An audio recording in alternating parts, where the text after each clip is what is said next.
15 residente ang sugatan sa sunog na tumupok sa may 70 bahay sa Caloocan City, kamakalawa ng gabi. Nagsimula ang sunog sa isang bahay sa Barangay 160 East Libis, Baeza, dakong 12:35 ng gabi sa hindi pa matukoy na dahilan na mabilis kumalat sa mga kabahayan na karamihan ay gawa lamang sa kahoy.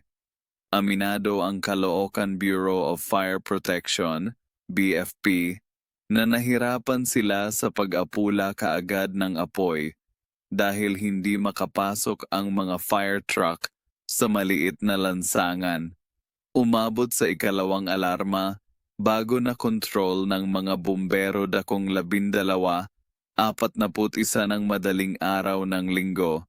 Nanunuluyan sa covered court ang apektadang pamilya pero wala namang na nasawi sa sunog na tumupok sa tinatayang 500,000 piso halaga ng mga ari-arian.